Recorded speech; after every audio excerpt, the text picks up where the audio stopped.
What's going on, everybody? Welcome back. It's Friday. It's a big thing. It's Capes and Cowls. And good news, bad news. I'm going to start with the bad news. Bad news is that Kristian already. Writer strike's over. He's like, yay, and now he's out celebrating in Vegas. I don't know where he is, but he's not here. The good news, Winston A. Marshall's with me. So we've got 2 out of the 3, out of the trio for Capes and Cowls. But we're back, and we're excited to be back. So Winston and I will talk about a few things going down. Obviously, the James Gunn stuff. I guess just in general of what is the DCU. Are we judging it too fast? Are we? Even my show yesterday, I said this is confusing, and people are like, it's not confusing. You haven't seen anything yet. Is it too confusing? Is there a plan? Are we judging too fast? We'll talk about that. Speaking of DC, there's already Corenswet. David Corenswet's walking around jacked out of his face already, and everybody's saying, "Oh, there he is. There's Superman." Ryan Coogler looks like he's going to have a animated series, and then there's a few other stories. There's the Angelina Jolie. They asked her about since she was on Eternal, she hadn't done nothing. Why? Let's talk about that. And nonetheless, it's myself, it's Winston, it's Capes and Cowls, and if you haven't already done it, everybody, we're rapidly approaching. We should be at 95K very, very soon, within a couple days. I'm hoping that you guys will get us to 100K. October is my birthday month. And I'm hoping that by the end of this month, of October rather, we hit that 100K. That's the goal. All right, so let's get to it. It's myself, it's Winston A. Marshall, it's Capes and Cowls. Let's get started.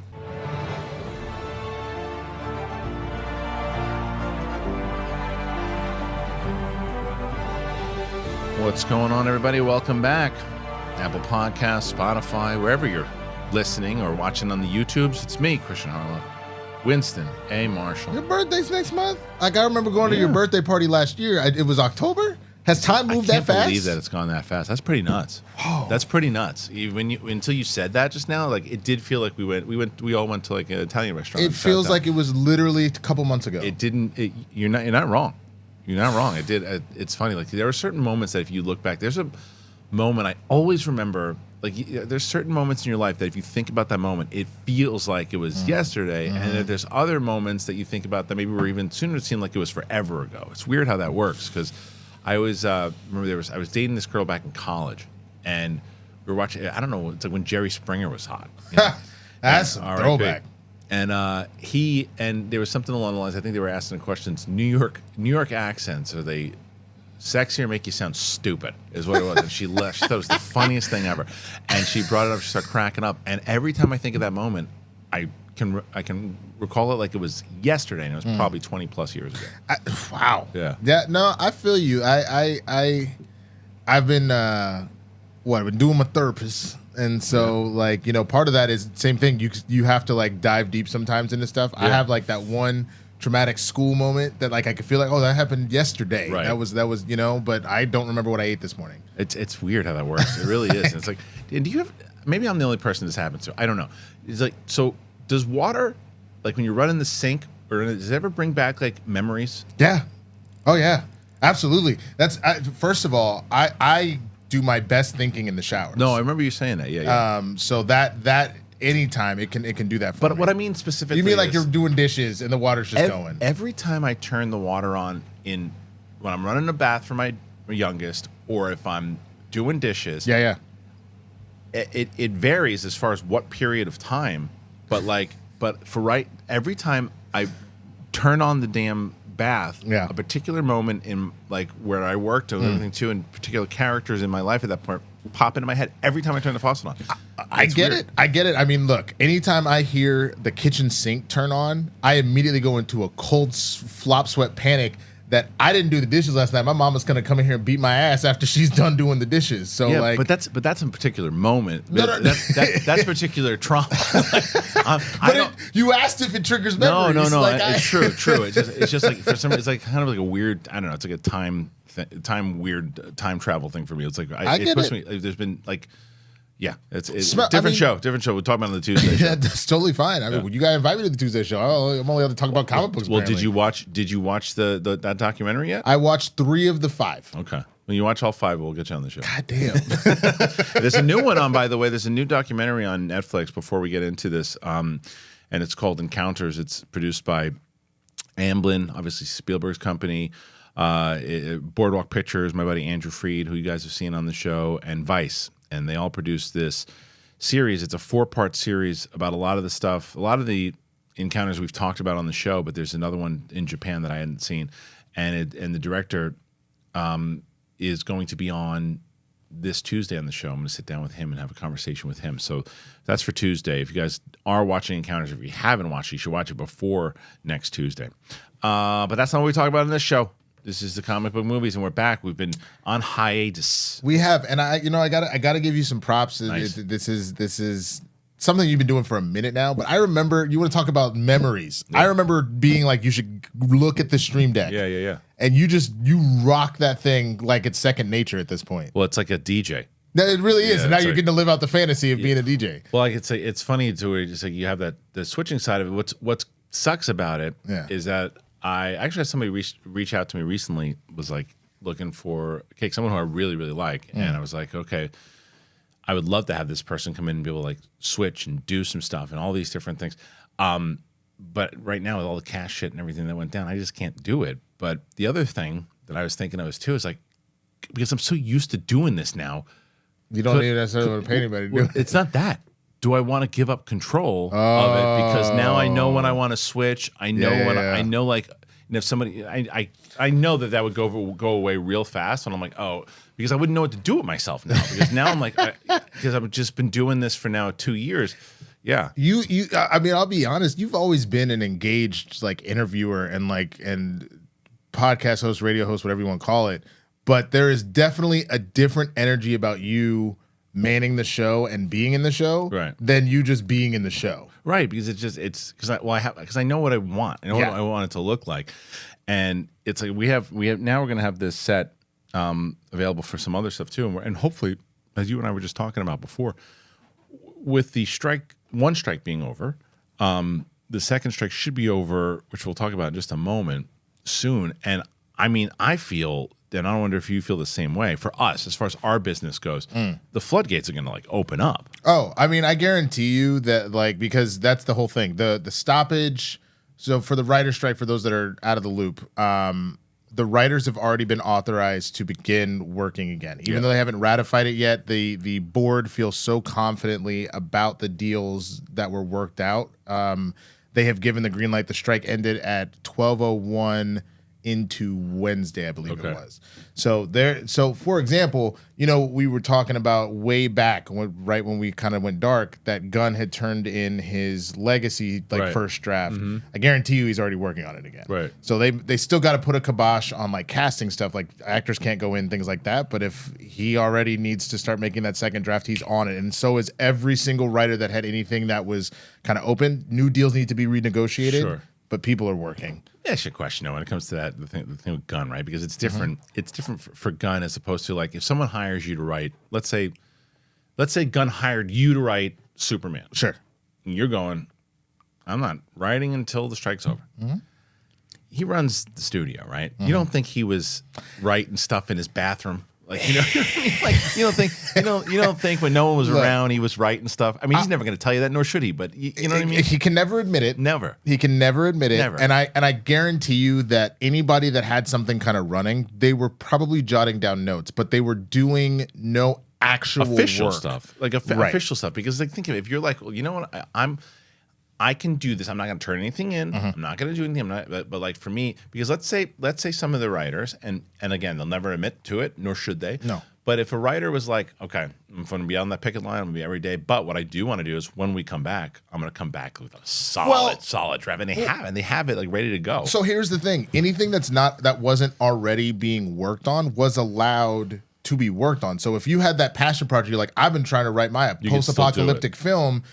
No studio owns it. Nobody's working on it. You can write your ass off. So they were totally fine doing that. It was that if you were hired to write Fantastic Four for Disney, you were not writing crap while the strike was happening. And I think it's just a little different with Gunn because he runs the thing too. But yes, he would never admit that, and it would be very stupid for him to do. Of course, he would never admit it. But it was also the same thing. You don't think he was thinking about it? Like, of course he would. It's impossible that. It's kind of like that whole idea of you go on a diet you're always thinking about donuts. Right. You know what I mean? Right. But you just the point is, while you're on the diet, you don't touch them. See, I want a pizza, but I understand what you're saying. It could have been pizza. You could have been thinking about, yo, and when I get off this diet, I'm gonna take that pepperoni though, dude, and I'm gonna triple it. I'm going to New York in October. You have no idea. I showed you. I've just been going over like the One Bite Pizza reviews, and just like I just want to go. That one video you showed me was ridiculous. It was hilarious. If you guys haven't seen, just look up One Bite Pizza craziest review or funniest review. It is insane the amount of stuff that happens within 2 minutes. You were that video was perfect proof why I will visit New York, but I will never live in New York. I have to have a job that needs me to live there for me to live in New York, because that's the height of that's like Manhattan. All right, speaking of James Gunn, let's talk a little bit about this. We touched on this yesterday with Brett and I, but let's call it what it is. Brett don't know shit about that kind of stuff, but I love having him on, and it was still fun to talk about.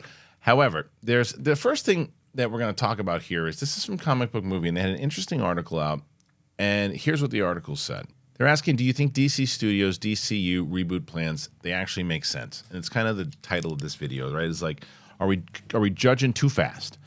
There's once a great deal of confusion surrounding Warner Brothers and DC Studios' plans to reboot the DCU, so we want you to chime in and let us know whether you think this approach makes sense. Josh Wilding writes, James Gunn's role in the superhero movie genre has done nothing but produce great results. The Guardians of the Galaxy trilogy is destined to be remembered as a classic, while the Suicide Squad and Peacemaker are both up there with Wonder Woman as DCEU's best offerings.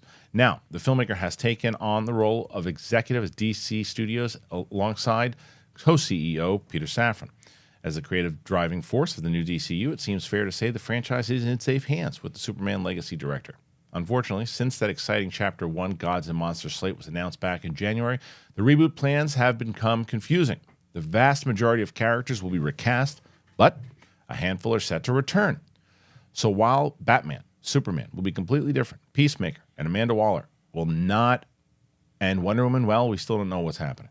The Flash was supposed to reset the DCEU, but it really left Barry Allen stranded in reality where George Clooney is Batman. Blue Beetle was neither a DCEU or a DCU movie, but that iteration of the character is going to be part of the latter franchise. As far as we're aware, there's no explanation for why the DC universe is being rebooted, and for regular moviegoers, the risk is this slate will, on the surface, look more of the same. That's an issue DC Studios will need to figure out, but Gunn's recent attempts to clear up the confusion have only further muddied the waters. On the surface, the DCU keeps certain actors and referencing key moments from the past while telling new stories isn't a hard idea to grasp. However, it's an approach which still has led to a lot of head-scratching. Hardcore comic book fans might get it, but will your mom or your brother be able to decipher the fact that while the events of Peacemaker took place, the Justice League, the title character encountered in the finale, is no more? With this in mind, we're curious to hear whether the comic book movie readers are going to struggle. There's a poll that they left here, and I'll link it in the description. Let's see, because this all comes from Winston. The other day, James Gunn was confirmed again on Twitter, as he loves to do, that Amanda Waller, Peacemaker, and Blue Beetle are going to continue into the DCU. What I had said yesterday, I'm curious if you feel the same, to me, as much as I love all three of them in all three of the roles, I think only one of them should actually make a return into the DCU, and that's Blue Beetle. The reason is because of what they said in this article. When you watch that movie, you wouldn't be able to tell that it has anything to do with the DCU at all. Mm-hmm. I mean, yeah, they mentioned Batman, they mentioned, and if they did, it's so over your head, you don't really pick it up at all. Peacemaker is very much associated with the old DCEU. Mm-hmm. Amanda Waller is very much associated with it. And it is exactly what they said. It is too confusing to the average, everyday moviegoer. The only one that I would actually say, I'll give you Blue Beetle.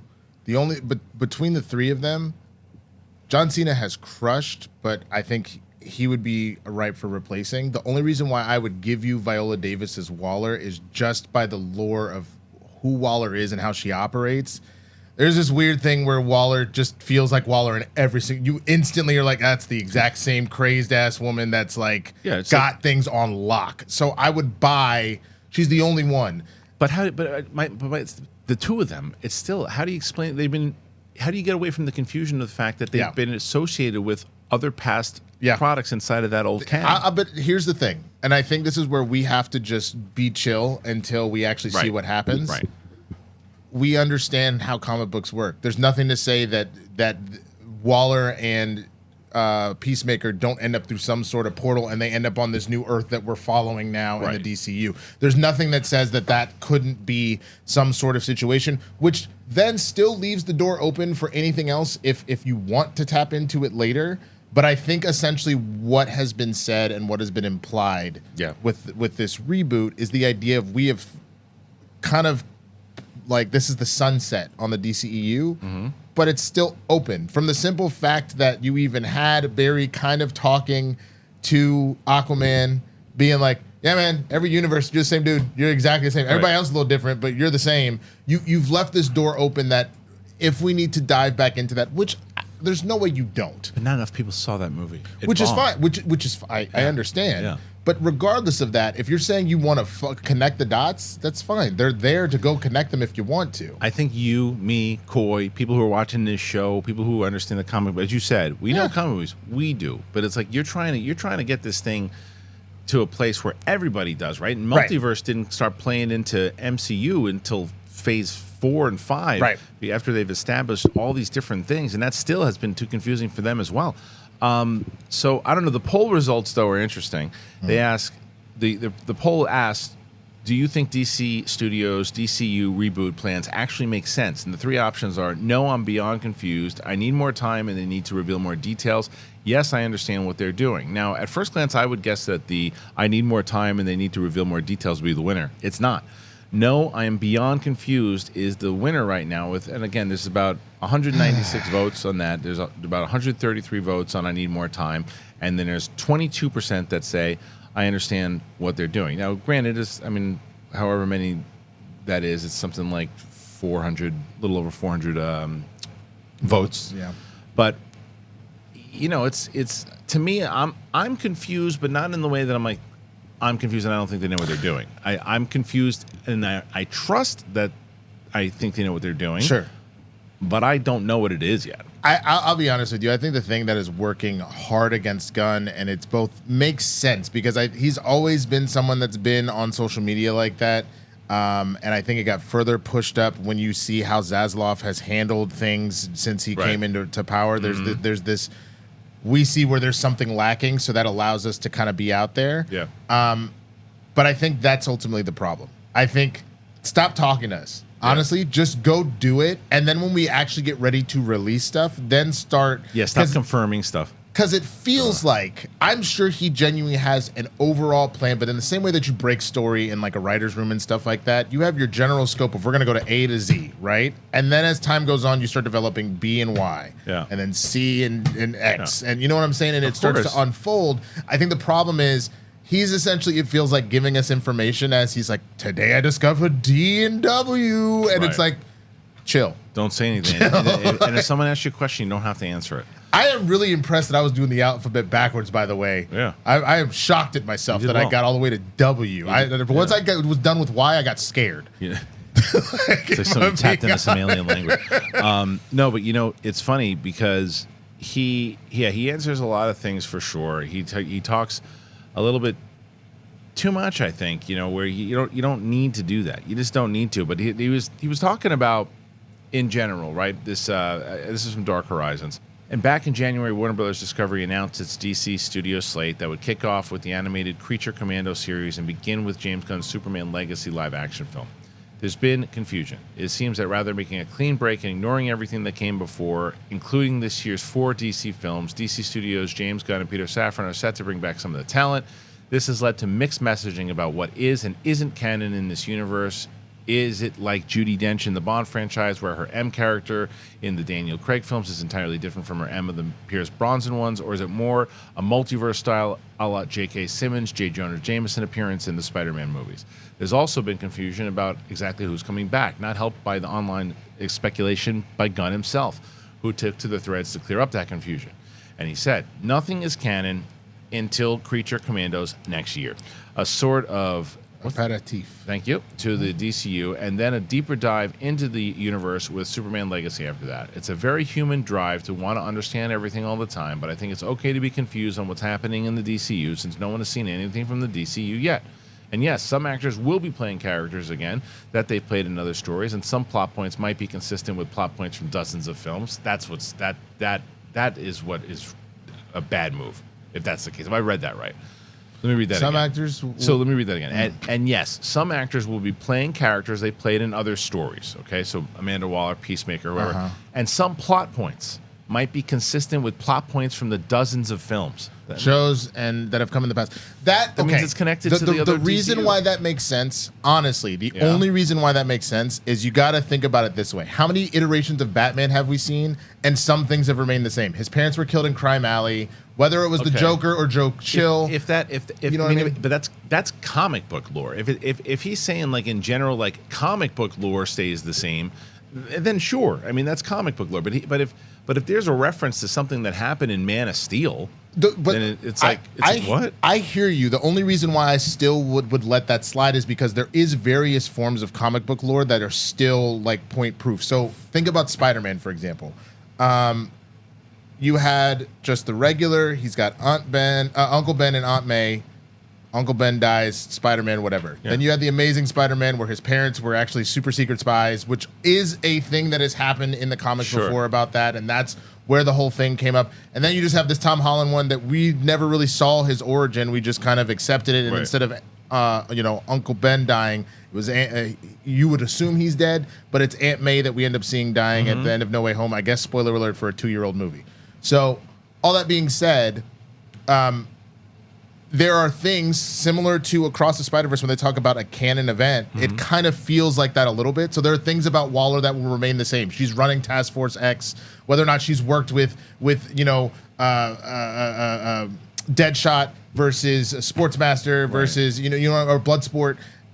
That's kind of what he's alluding to, and it's almost like if you want to kind of see what that's about, then go check out the Suicide Squad, and you can kind of see. That's what it really is, though. I'll tell you. I mean, as much like I guarantee you, I love the Suicide Squad. I love it. Yeah, and I love Peacemaker. Yeah, and so does he.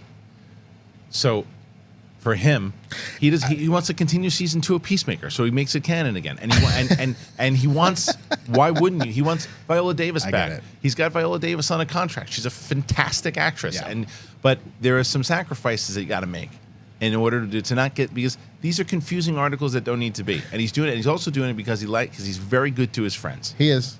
Look, man, I'll tell you this much: if he ends up having what we're assuming is about to happen with Deadpool 3 as like a clean all of everything that kind of explains stuff away, then we'll be fine. And I think, honestly, we got to get to the DCU starting before we truly get out there. I think we can all agree in the same way that if you're looking at, I know people hate it sometimes we start talking sports. If you look at teams during the preseason, you're like, what was that move? Why would you sign that person? Why are you running that scheme? They deliver. But then if the season starts and you're like, whoa, this team is really good, it's the same thing. If you end up in a situation where it's like, why would you keep that actor? Why are you continuing that plot point? But it's about the plays that are called, right? But if week 1 comes... and the structure inside of the plan is working and people are winning games, you really don't care as much, but it's got to be organized. I think... And if you want to stay organized, you got to go to Rocket Money. Rocket Money. I'm telling you, you guys know that I have been loving Rocket Money. I've been talking about Rocket Money. Not only do I keep everything with Rocket Money and I keep up my credit scores. I make sure I get rid of apps that I don't need anymore. Between Rocket Money and AG1, I am set, and I love it. I'll tell you about both of them right now. Come on, man. Rocket Money. Rocket Money. So many different times you sign up for these apps, and you go, oh, that's a cool app. I'm going to do that for like 3 weeks, and then I'll remember to change it, and then I won't get charged, and then you do. And you get charged like $9.99 a month. $12 a month, and you're like, how the hell did I spend so much money on something I never use? Well, that's what Rocket Money is able to do. Rocket Money is a personal finance app, and it finds and it cancels your unwanted subscriptions, it monitors your spending, and it helps you lower your bills all in one place. It is crazy for me that more people don't A, know about it, and B, aren't using it. I mean, everybody should be using this. I've been using them for so long, even before they were even called Rocket Money. But now they're called Rocket Money, and they are fantastic. They monitor all your expenses in one place. They recommend custom budgets based on your past spending, and they'll send you notifications when you reached your spending limits. I get it all the time. I get updated. Hey, your credit's better. You have this, you have that. You spent this much. Stop spending on this. Look at this. Look, you have the subscription. You never use this. Do that. It's helped so much. I can't even tell you. I am not great at organizing, and it helps me organize all of my finances. Stop wasting money on things you don't use. Cancel your unwanted subscriptions and manage your money the easy way. Go to rocketmoney.com/thing. rocketmoney.com/thing. rocketmoney.com/thing. This is one you will absolutely thank me for. Thank me for. And you should. I thank myself for using it. I love Rocket Money. I love talking about AG1. It's the daily foundational nutrition supplement that supports whole body health. I drink it every day. Set it up. I put it in this cup. I've told you about this zoo cup that I have. I love this stupid zoo cup, but I love AG1 because I put it in the cup, just mix it around, and that's it. I get better gut health. I have a boost of energy. I have my immune system support. It's helping my sleep quality. That's what's really great about it. It helps my sleep quality. I'm just never been a person that can keep up with that supplement routine. And here's 3,000 different vitamins. Take this point, take this, then screw that. I take it once, put it in that cup, shake it around, and that's it. And I felt so much better. I have a extra pep in my step because of it. And I don't understand why people want to take a whole bunch of different things. You can just do it all. One scoop of powder, put it in water once a day. That's it. Because it was designed with ease in mind. You can live your life healthier and better, and you don't have to complicate your routine. I love getting the single serving, the AG1 travel packs for me because they're just simple. If I have my, even when I go to a screening, sometimes if I forget to take it, I'm like, oh, I got my travel pack. I'll take it now, and I never miss a day. If you want to take ownership of your health, you try AG1. You get a free 1-year supply of vitamin D and 5 free AG1 travel packs with your first purchase. Go to drinkag1.com/bigthing. drinkag1.com/bigthing. Check it out. It's every single week I get somebody saying, hey, I tried it. I signed up because of you. You've been telling me about it, and I love it. Be one of those people. Tell me about it. Get control of your energy. Get control of good sleep quality. Drink AG1. All right, guys, as I mentioned to you many times over, thank you so much for all the support. Thank you very much on people who have been reaching out and saying, look, I wanted to support the show. I got myself a subscription to AG1. I went out and I signed up to Rocket Money. The way it works, and I don't know if you're familiar, I know you're kind of familiar with this. We've talked about this too, and this is past just the stuff that happened with Cast and everything too. We were doing well with, and one of the things I'm not necessarily so super open with, but the writer's strike and all that stuff is one of the main reasons that you and Coy weren't able to be here. But we had a conversation that we never really talked about. Yeah, the SAG strike. We've never really talked about it on air, but like before that even was going down, after the Cast stuff, I called you guys. I just don't know because we're all backed up now, 4 or 5 months. And I will say this, and props to everyone on this show, and I mean everyone. They were like, "We'll just do it. Like, we trust you. Let's get back on track, and we'll do it." And this is why I surround myself with people I want to do shows with. But so the way that it works and because people ask this question all the time, it's like when you get, because it's different, and I'm learning this as I'm working on other sides of the business. If you get a sponsorship deal from somebody on a YouTube channel, there's different types of sponsorships. And there's one sponsorship that'll come up and they'll go, okay, so-and-so wants you to talk about this on a YouTube video. And you do that, you go, great, thank you, here's a plot point, let me see the ad itself. Great, you like what we're doing, cool, and that's it. Podcasting is different. It's different as far as the revenue and different as far as what people rightfully so require. If a company like AG1 and Rocket Money come in, they want to make sure that I like what it is because I can talk about it in the way that I love it. And I talk about it off air how much I love them, but a lot. But the thing is also what it does is that it's not just, they're not just paying for the spots themselves. We want them to come back in order for us to keep doing it. So that's why I tell people that if they are interested in it, to click the link, and that's how you support. And that's how it, because the more when they re-up, I had a conversation with the ad agency not too long ago, and then we go, yeah, it's always about renewals. Renewals doesn't matter if you're a smaller show or a bigger show. If the bigger show doesn't get renewals and the smaller show does, the smaller show is the show that will continue to get more sponsors because the audience wants to support, the audience is getting the product. So that's a little kind of a breakdown 101 for the business side of things more than anything else. So if you want to, you're able to, you want to support, and you like what we're talking about here, check out Rocket Money or AG1. Because I also think it's one of those situations. Obviously, if you can just straight donate to support, that's always great. Like, you know what I mean? Like, there's nothing wrong with that. But specifically, get something for yourself. If you can get something, that's literally what I was like. If I could give Kristian $5,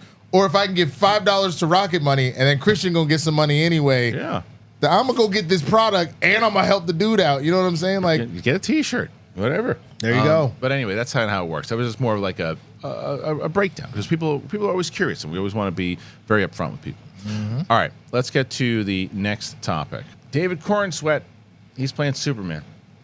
He's spotted looking jacked as update on shooting start is revealed. Superman Legacy star David Corenswet has been spotted looking jacked as the SAG-AFTRA strike continues, suggesting he's ready to suit up when production begins.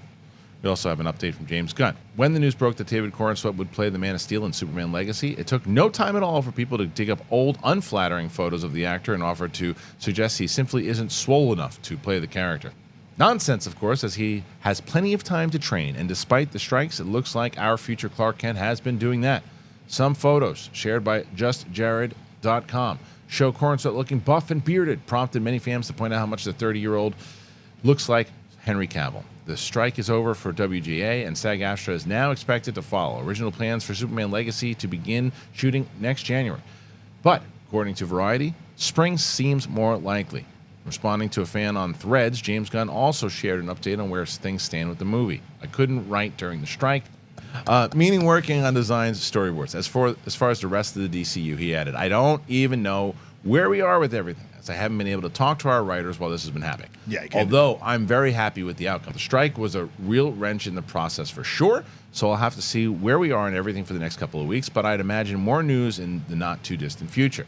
Gunn continuing to work on Superman Legacy bodes well for it being released as a planned a couple of years from now, and surely won't be long until Corenswet starts filming. According to the latest updates, the strike could conclude as soon as next week, so they might be around the corner.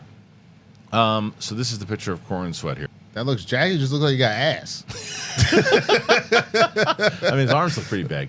I guess he got him covered in a jacket. Is that the only picture? There? No, because if that's the only picture. There's a few. Okay.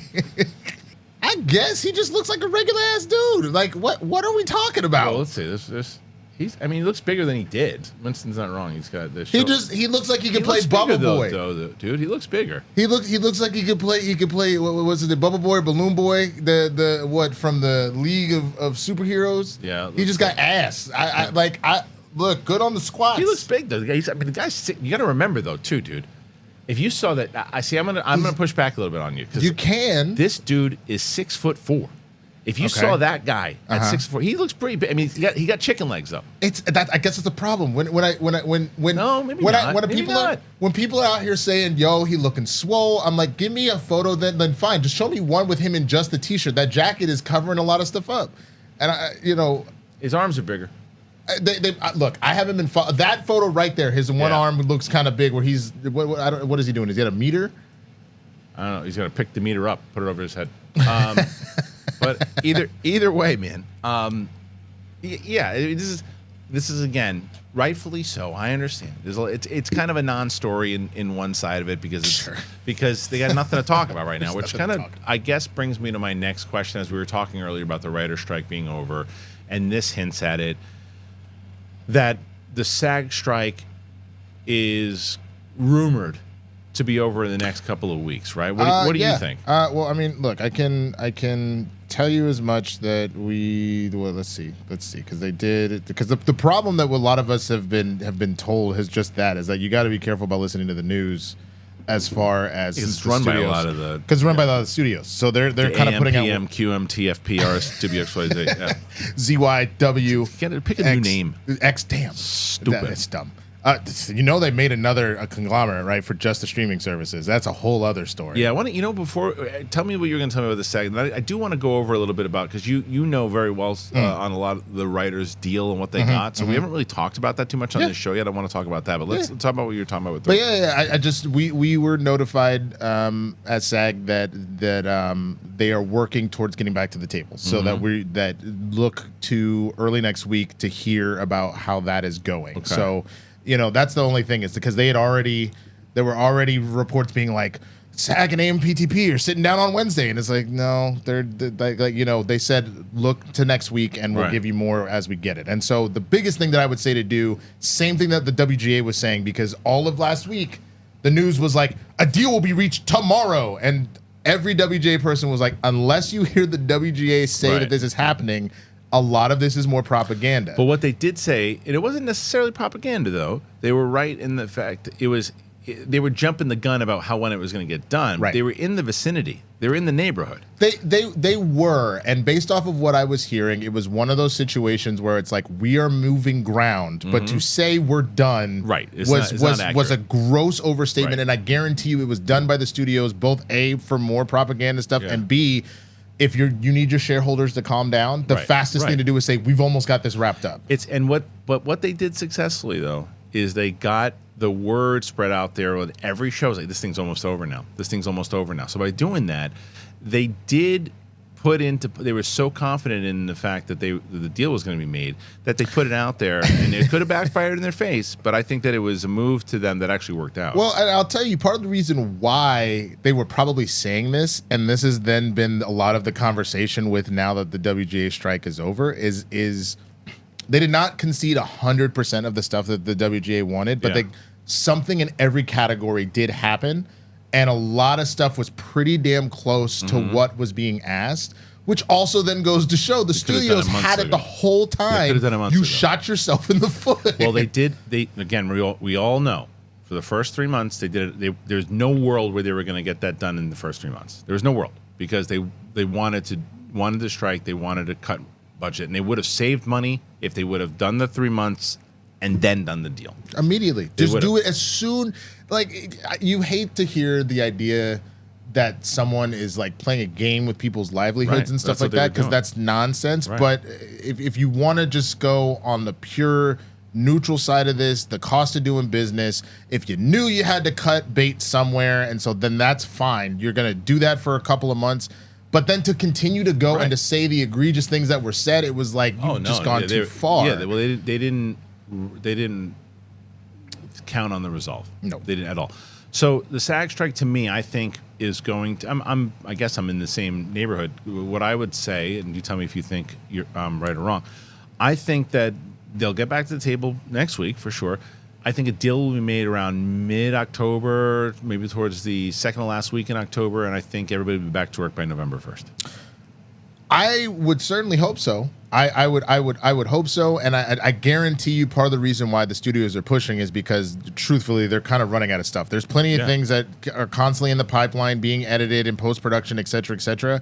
But as far as like your key money makers, you're now running on things that were supposed to be auxiliary. Yeah, they were not supposed to be your star attractions, and so you have to get back to work. Zaslav does not want to not promote Wonka without Chalamet, and he does not want to promote Aquaman without Momoa, and Disney does not want to promote the Marvels without all three of those actors. And you've already pushed Dune back, and you've already pushed all this other stuff. People are now like, there was already everything with Beyond the Spider-Verse. Like, every single studio has something to lose if they do not get this ball rolling before the end of the year, because the holiday shuts Hollywood down regardless. But that's what I was saying, though. This was all calculated as well, too. They knew that it was going to end by November, because it's not a coincidence when you look at Dune. They moved Dune. Dune was October. It was supposed to come out. They moved Dune out of the way. They knew they weren't going to get it done in October. They just knew it. And then once Zaslav started talking to everybody too, and they had all the conversations and all the studio heads, and once the writers strike, they know they're going to be like, we'll have this done by October, November. Everybody will promote their movies, the award season, all that stuff too. We'll have to push a couple of things, but I think so. But as far as tell me a little bit about, for those people who don't know, what are some of the major points of what the writers were able to achieve? Yeah, I mean, I would definitely suggest that anybody that's really curious about this, the WGA has made a site that specifically lays out all the points, but some of the major ones is that there is no... one of the main things we're fighting for was against AI. Yeah. And this idea that studios would just hire Kristian, give me an idea, and let AI do everything else, and then you're getting paid minimal, and then it's just owned by the studio via that AI. AI is now set up in this contract to be, if you decide to use AI as a tool, then that's one thing. but there's no like credit solely to WB for whatever. Right. It's a situation of if you like wrote out your draft and then you're like, hey, you know, AI, can you go clean some stuff up or a little bit as far as like spell checking or like maybe the sequence isn't working, just to snowball ideas, whatever. That's very, very good. That's very good that they got that. Yeah, it's huge It's like, because you could I wish I had that 15 years ago in school. well, That the teacher was like, yeah, go ahead, you can use it for a now, little bit. now, what makes me nervous about AI, just taking it outside of the industry, I have had a number of people be like, "Oh, bro, I just threw whatever into ChatGPT to just gave me everything," and people are doing that in school, where it's Yeah, I not know. like a look at my paper and make sure that like it's Morons. write my paper, People are going to be morons. dude. Yeah. I am so scared because people are going to be super dumb. I thought about it the other day with my kid. I was just like, how? Because there were other things like computers and other things you could tell if kids are doing. So if they like Google and then they like plagiarized, and you can find that stuff out. You can figure that out. But how do you plagiarize when how do you figure out when someone types in, oh, I need a history paper in this? How do you know that they didn't write that? It's crazy. The only way you could do it, the only way you could potentially do it is you could probably put some sort of metadata in there that makes it clear that this came from some sort of AI. But then, you know, you would have to have engineers deciding to do that and do it on the side of teachers so that if they needed to catch some, but it's It's nuts, literally already happening. But as far as the writers go, they can use it as a tool now. So Yeah. that's one of the major things. So that's huge. Yeah, and the numbers are streaming numbers. The streaming numbers, that was massive. So one of the big things that was happening is people were not getting proper residuals for streaming. And that was the last writer strike was the debate about like DVD sales and stuff like that. Normally you're getting paid out of syndication off of TV. You know, Friends does so great, ends up on TBS. Right. Everybody's getting paid out that way. Well, because it was going to streaming, there was both this, oh, it's new media type situation. We don't actually know how well it's doing, blah, blah, blah, blah, blah. Right. So now you actually have, it's all confidential. So it doesn't have to be released to the public. That should be. But if you notice, it's a situation where like Squid Game would come out and Netflix would be like, 1 billion people watched it. Yeah. But then like, you know, what was the Kim's Convenience? That was the show that Simu Liu was got his start on, right? They might be like, oh yeah, we don't know. I mean, this is whatever. Is it good? We don't know. Like if people are actually watching it, they now have to give that because there are performance incentive bonuses. Sure. So that if the show hits X amount of streams, X amount of watch hours, whatever, then that is going to be your residual check that's coming fair. in, which I think is completely Totally fair now, and the actors will probably get the same thing. That's what's so beautiful about this is it does actually carve out a path for SAG to do something very similar and to get those same kind of deals. So those are the two major points. You also have, you know, the idea of that they were fighting for rooms and like how like having minimal writers in rooms, stuff like that. All of that stuff, they got a little bit of absolutely everything. Some close to 100% of what they asked for, some less, but they got it. They won the war. Everyone. They won the battle inside of the war itself, and like you said, the studios were they made it worse for themselves. They really did by trying to put their feet down and greed. They were able. They could have taken care of this a long time ago, but nonetheless, the writers is over. Strike for SAG should be over, I think, fairly soon.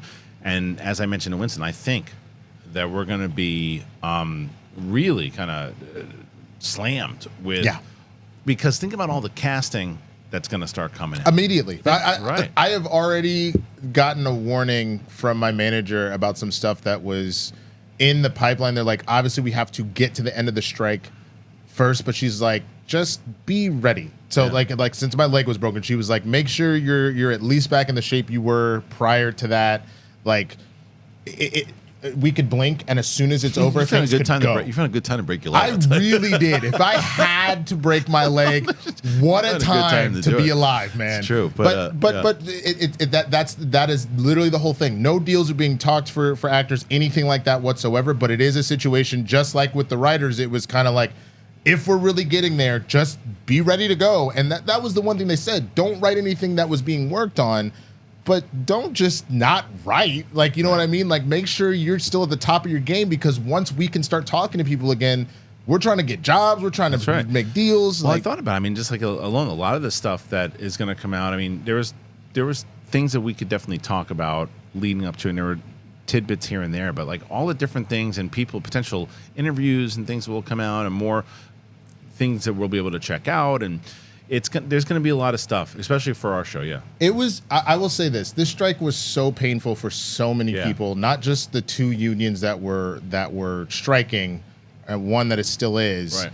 but for obviously all the people that were involved in production as well. But I honestly think part of what this strike did do, other than show the solidarity for the people that are actually bringing you this content and this stuff that you want to see, a lot of people have been complaining about, like, man, it feels like things aren't as good as they were, or like you're for every 10 movies now, one of them is good versus like, half of them are good or whatever. Right. I think it also allowed time for people to refill their creative juices. A fire got relit by us unifying. And I think it also gave people time that if somebody, like I had one friend in the writer's strike who straight drama, and they decided to take that opportunity to go take an improv class. Yeah. And now all of a sudden, that's just going to add more tools to the tool belt 100%. In order to try and it be better, to be a better writer, to be a better artist. Right. I think it's only going to create stronger content now that it's coming out. And now that residuals and stuff are involved, you're going to see less. It's more incentive. Yeah. So you're going to see less of Netflix throwing spaghetti at the wall and seeing what sticks and just being like, no, we know we got 10 bangers. Oh, and also, they know that there's only so much money they can spend before they have to start paying out.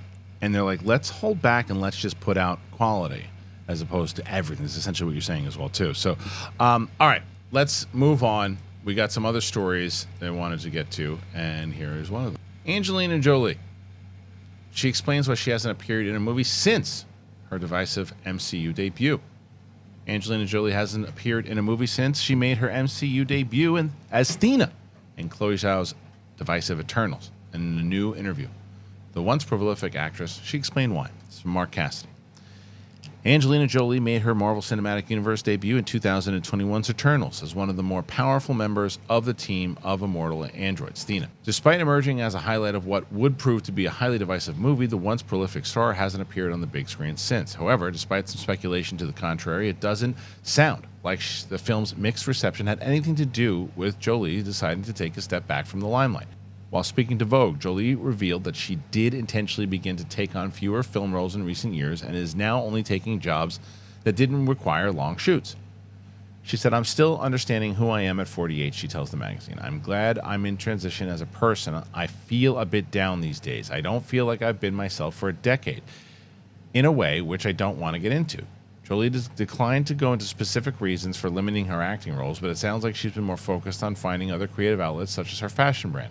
"I think part of this has also been therapeutic for me, to work in a creative space while people you trust and to rediscover yourself. I'm hoping to change many aspects of my life, and this is the forward-facing one." This obviously doesn't bode well for Jolie suiting up as Thena again for an Eternals sequel, though she did seem enthusiastic about a potential return at the time of the film's release. She says, "I love being part of the family, so I have no desire to separate from that family, but I would be happy to play her again and explore even more deeply the struggles that she has. I think it's fun thinking of where they've been over the years. We've got thousands of years worth of material. We can take her anywhere. I think that's fun, and I like the idea we can pop up somewhere, maybe in other Marvel movies." So the first thing I want to say about that is good on her for being so honest. Good on her for saying, because we've all been there, no matter what career it is or no matter what. Hell, I mean, for people who've been following me long enough, I've been there. That you get to a place, you get burnt out. Yeah, and she wants to do other things, but she also didn't say no on playing that character. And by the way, I think did I see it with you? I think it was so Coy, or I can't remember. Was it so you were Coy that you saw Eternals with Coy, right? Yeah. And I remember thinking though, because when Angelina Jolie was cast, I was worried because I said, all right, here we go. We're just putting a movie star in there because now we're going to go into this path where she's going to have to take the limelight. And she didn't. I thought she was fantastic. Wasn't about her. I loved it. She was fantastic in the movie. She played not a background character, a big character, but she didn't have to steal the limelight. She felt like Marissa Tomei in the Spider-Man movies, where it's like, we're giving you an A-lister in here, like we're giving you, because she won an Oscar. I know she's been nominated. Girl Interrupted. She won for Interrupted, right? So you have an Oscar winner, you have someone with like a very legendary career, and you're using them simply to add some star power and some veteran acting to this, but it's not about her. Like her character's interesting, but it really is focusing on the other Eternals and how they're kind of processing stuff, right?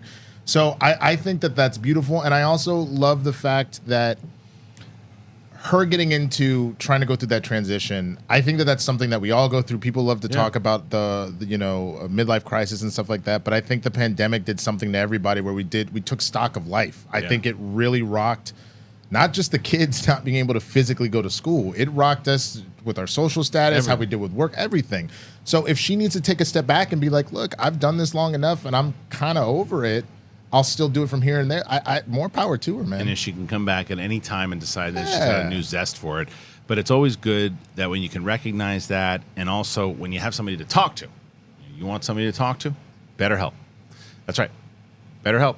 Whether it's Roxy, who's talked about it many times in this show, people inside my family, no matter who it was.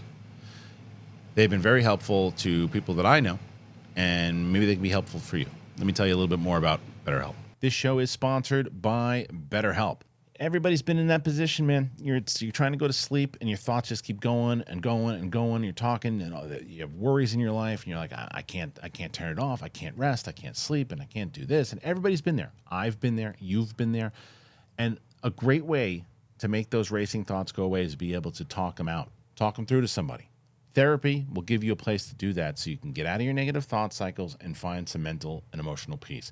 I've mentioned it many times on this show. Roxy Stryer is a very close friend of mine. She's on the show all the time, and she talks about how BetterHelp was one of those places she was able to go. She was able to benefit from it. She was able to talk to somebody, and it really worked out. I've got people very close inside of my family who BetterHelp right now, and it has been absolutely beneficial to them. If you're thinking of starting therapy, give BetterHelp a try. It's online, it's designed to be convenient, it is flexible, and it is suited to your schedule.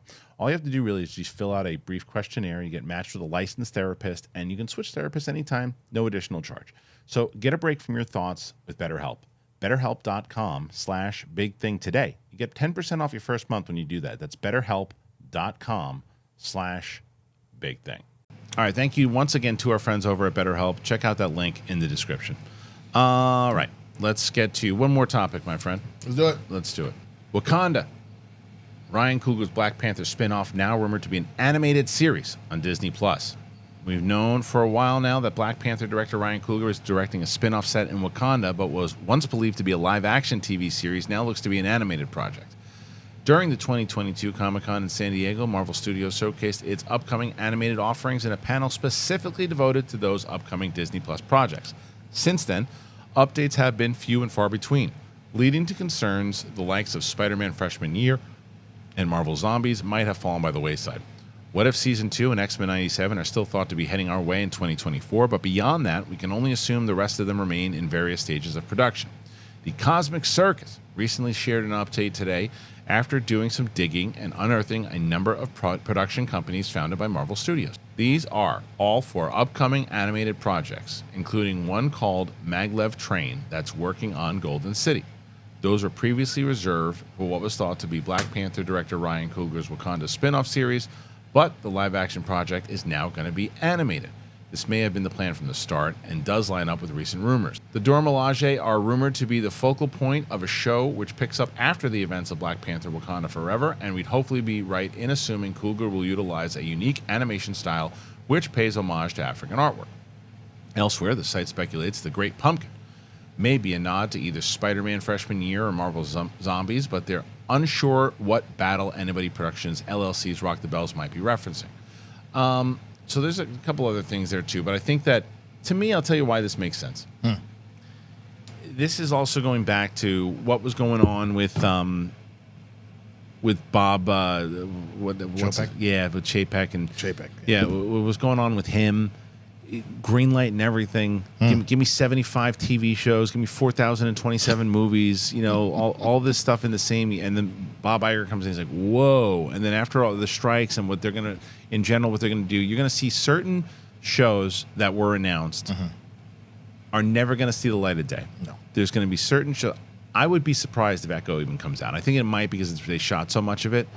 But Echo, I wonder what's going on with Ironheart. I wonder what's going on with there was a couple other ones that they announced, but like this is the problem, and I think because MCU was so successful by announcing so much, it doesn't allow you to quietly go, well, that's not working out, let's push that to the side. They're going to have to do that, but as far as this goes, This allows you to really make a fantastic animated series. Yeah. And give Ryan Coogler one more, as you said before, tool in the toolbox to show how incredibly talented this guy is. And now give him an animated series. Why not? Absolutely. I mean, and he's producing on Ironheart. I know there's the back and forth of whether that's going to happen. I got to believe that Ironheart is still happening. I would believe more that Ironheart is happening more so than Echo, even though Echo is probably more shot. The only reason why, since they have made Armor Wars a movie now, I think that there is this, you're trying to make the connection, since for those that didn't, can I spoil something for Secret Invasion that it's done, or how do we feel about that? Well, look. So just say spoiler alert? We're going to tell him now. Winston's going to give you a spoiler word for Secret Invasion. I've seen 2 of them. Me, I don't care. So we're going to give you a spoiler, and if you don't like it, well, then you should have clicked on. All right, here you go.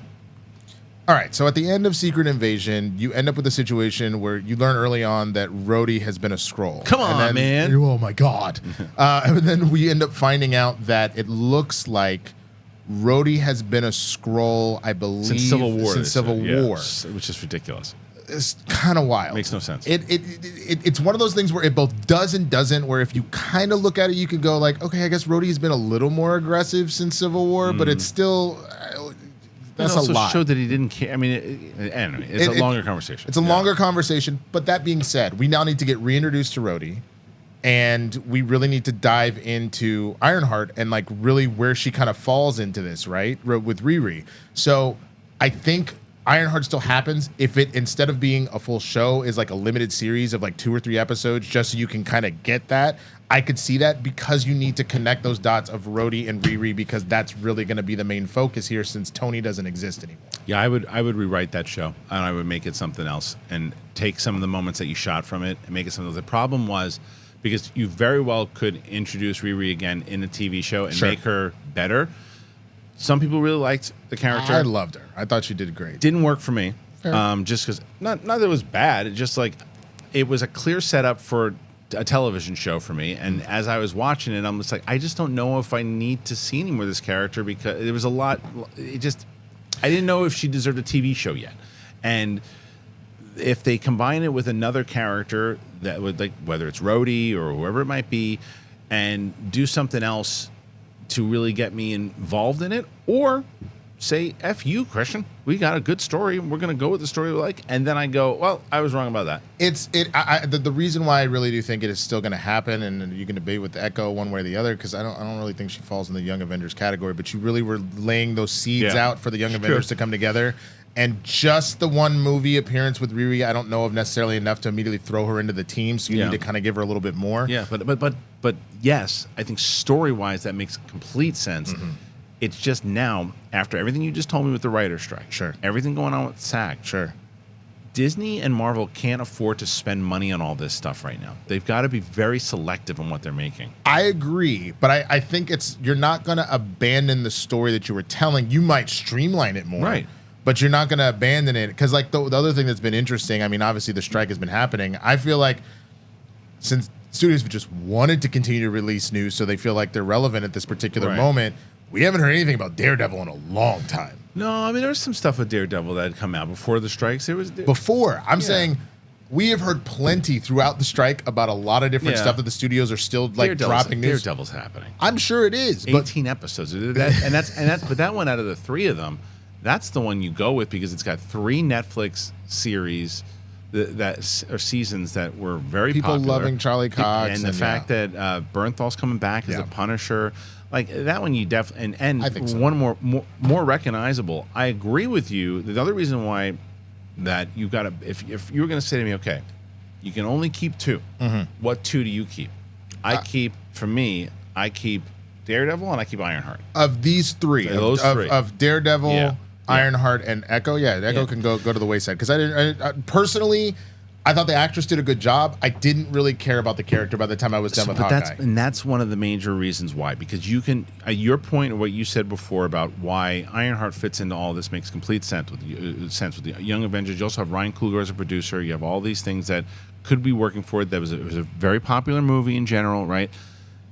Echo is coming off of a series that some people really enjoyed, other people thought it was just okay. The character didn't pop out like anybody else really thought it would. But what they also can't afford to do, because Secret Invasion had Nick Fury, it had Rhodey, and it's looked upon as one of the worst things that Marvel has done. They cannot follow up another.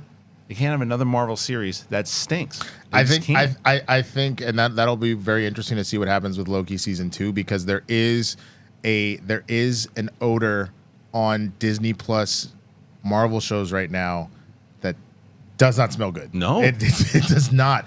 And so, but you're always as bad. You're always it's like your last game. If you have a great game, then you can get it back on track. And if they can lead, what's supposed to come out next, TV wise? Loki, right? Yeah. Well, there you go. So if Loki brings the fire, then we can kind of push it back to where we need to go. Right. But to bring it all back to what this originally was with Ryan and Wakanda, I agree.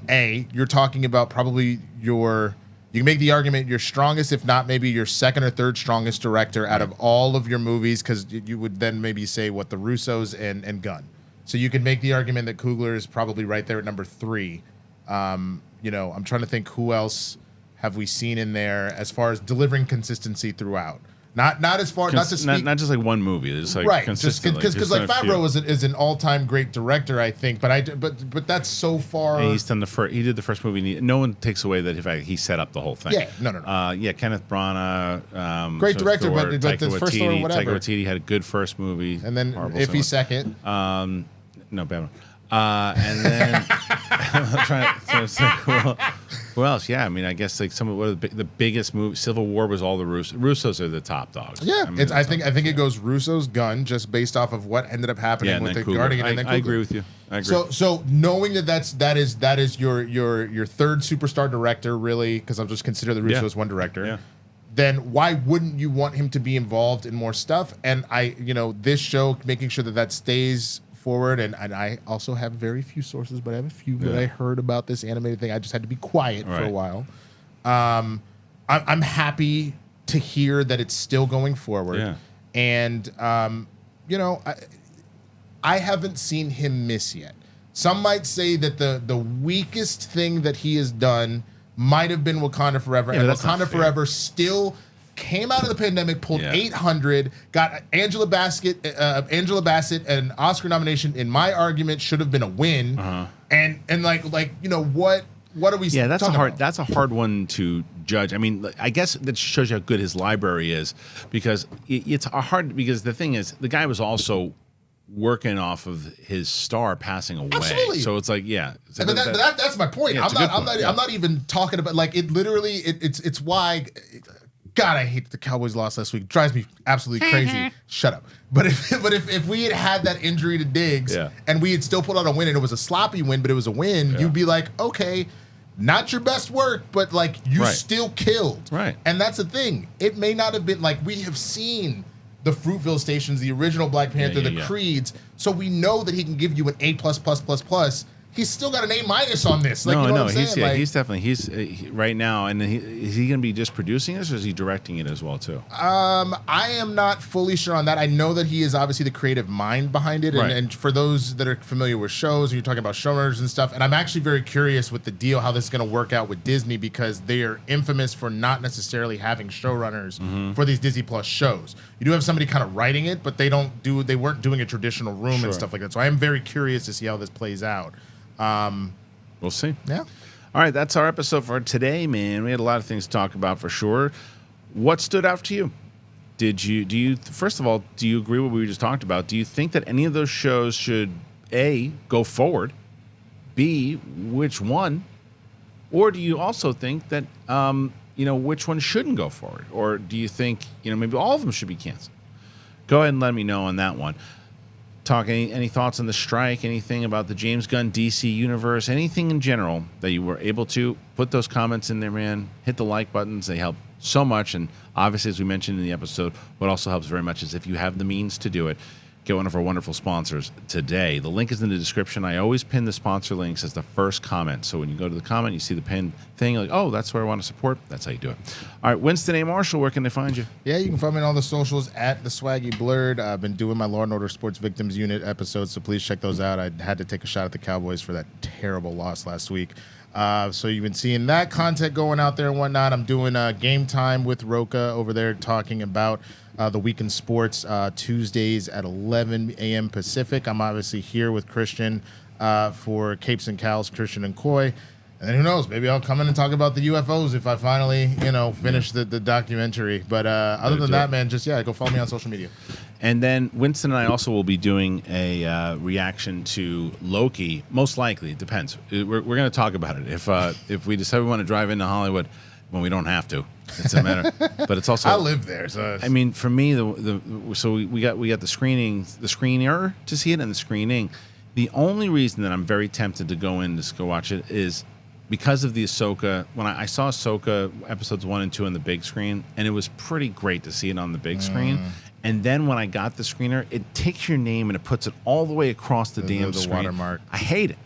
So it's very possible. And if Winston and I wind up going to see it in Hollywood, then we'll probably do an out of the theater reaction for. I'm assuming they're going to show episodes 1 and 2. Maybe. Probably. Maybe. They're not going to keep us there because are they half hour or hour? Do we know? Hour. They're not going to keep us there for 4 hours. I'll fight somebody. No, they're not going to show a 4-hour show. They're either going to show 1 or 2. If I had to, I think the thing you sent me said 2. Then they'll probably show off the 2. All right, so keep a lookout for that. Again, if you have not already done that, and you've been listening to us this long, come on, man, show a little class. Hit that button. Almost at 95,000. We need your help. Hit the button. Thank you for Winston and myself. Capes and Cowls. We'll see you next week. Coy should be back. All right.